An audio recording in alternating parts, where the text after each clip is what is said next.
Prove that அப்படின்னு கேட்டிருக்கான். ஒரு ஃபங்ஷன குடுத்துருக்கான். ரிமைன்ஸ் டிஸ்கன்டினியூயஸ். அப்போ ப்ரூவ் தட்னால என்ன? இது ஆப்வியஸா இது வந்து டிஸ்கன்டினியூயஸ் தான். இத நம்ம டிஸ்கன்டினியூயஸ்ன்னு நம்ம காட்டணும். ஓகேவா? At a point of x is equal to 0ல. அப்போ இது டிஸ்கன்டினியூயஸா நம்ம காட்டணும்னா, இந்த இடத்துல இன்னும் ஒரு விஷயம் பாருங்களேன். இந்த ஃபங்ஷன்ல மாடுலஸ் ஃபங்ஷன் குடுத்துருக்கான். மாடுலஸ் ஃபங்ஷன் குடுத்தோம்னா, நம்ம இப்போ மாடுலஸ் ஃபங்ஷன் குடுக்கறதுனால, இந்த ஃபங்ஷன் வந்து நம்ம எப்படி எழுதுவோம்னா,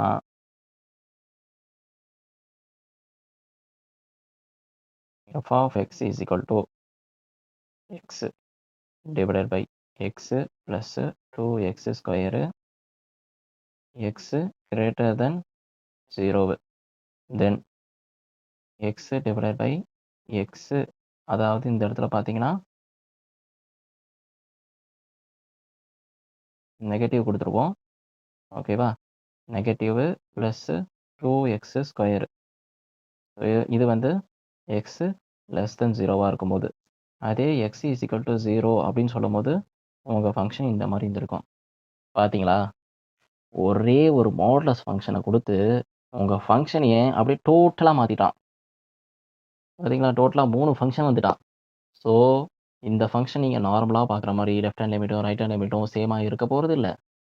காரணம் என்னன்னா, உங்க ஃபங்ஷன் வந்து லெஃப்ட் ஹேண்ட் லிமிட்ல இது ஒரு ஃபங்ஷனாவும், ரைட் ஹேண்ட் லிமிட்ல சாரி ரைட் ஹேண்ட் லிமிட்ல இவன் ஒரு ஃபங்ஷனாவும், லெஃப்ட் ஹேண்ட் லிமிட்ல இந்த ஒரு ஃபங்ஷனாவும், function takes value x is equal to 0ன்னு சொல்லும்போது, k வேல்யூ என்னவா இருக்கும் அப்படின்னு நம்ம செக் பண்ணணும்.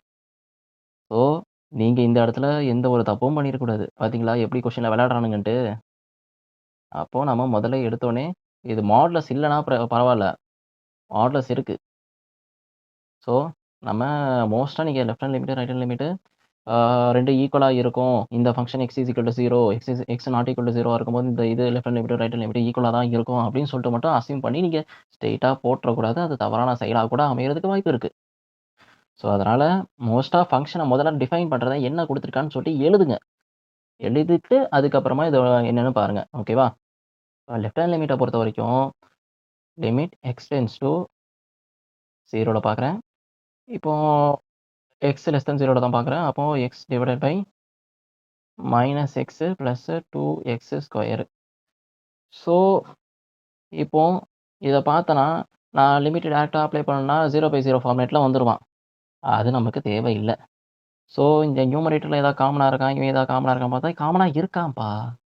x டினாமினேட்டர்ல x காமனாவே எடுங்க. அவ்வளோதான்.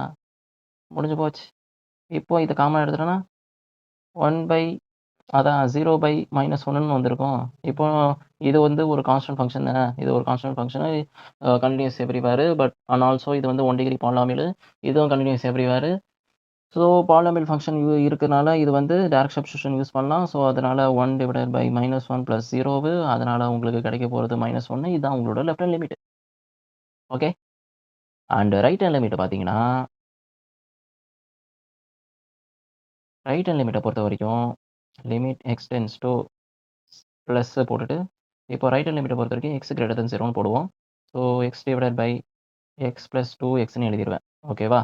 தென் அதுக்கப்புறமா என்ன பண்ணுவேன்னா, இப்போ 0 அப்ரோச் பண்ணும்போது இதே விஷயம் தான் 0/0 ஃபார்மேட்டே வந்துருவான். நம்ம இது ஒரு பாலினாமியல், இது ஒரு பாலினாமியல் டைரக்ட் சப்ஸ்டிடியூஷன் போட்டோம்னா 0/0வே வந்துருவான். பட் ஆனா, இத காமனா எடுத்தனா, திரும்பி என்ன வருவான்? x 1 பிளஸ் 2xன்னு எழுதிருவேன். இதுக்கு லிமிட் எழுதுவேன். லிமிட் x டெண்ட்ஸ் டூ 0 பிளஸ்ன்னு போட்டுட்டு பார்த்தீங்கன்னா, இதையும் எக்ஸையும் காமன் காமனா இருக்க எலமெண்ட்ட கேன்சல் பண்ணிட்டேன்னா, 1 டிவைடட் பை இதுக்கு நான் டைரக்ட் சப்ஸ்டிடியூஷன் யூஸ் பண்ணலாம். ஸோ இது 1 is a constant and also இது 1 டிகிரி பாலினாமியல். ஸோ அதனால 1 divided by 1 is equal to 1ன்னு கிடைப்பான். ஸோ உங்களோட ரைட் ஹேண்ட் லிமிட்டும் 1ன்னு கிடைக்கிறான். லெஃப்ட் ஹேண்ட் லிமிட்டும், ரைட் ஹேண்ட் லிமிட்டும் சேமா இருக்கானா? கண்டிப்பா இல்ல. அத நான் காமிச்சுட்டேன். ஓகே. ஸோ அதனால left hand limit not equal to right hand limit. So இது டிஸ்கன்டினியூஸ் தான்னு சொல்லிட்டு நான் ப்ரூவ் பண்ணிட்டேன். ரிகார்ட்லெஸ்லி சூஸ் த ஆஃப் k. நம்ம அத கேய சூஸ் பண்றதுக்கான வாய்ப்பே இங்க கிடைக்கல. காரணம் என்னன்னா, லெஃப்ட் ஹேண்ட் லிமிட்டும், ரைட் ஹேண்ட் லிமிட்டும் ஈக்குவலா இருந்தா தானே நான் ஏதாவது பண்ணுவேன். அவங்க டிஸ்கன்டினியூஸா இருக்கான்னு பார்க்கணும்னு சொன்னாங்க. டிஸ்கன்டினியூஸ் பார்த்துட்டேன். அதனால அவங்க சொன்ன மாரி கேய கண்டுபிடிக்கிறதுக்கான அவசியமே இல்ல. ஓகே. இப்போ இந்த 24வது கொஸ்டின்ல என்ன கேட்டிருக்கான்? உங்களுக்கு இது கன்டினியூஸான்னு பார்க்கணும். Kயோட வேல்யூ என்னன்னு சொல்லணும்.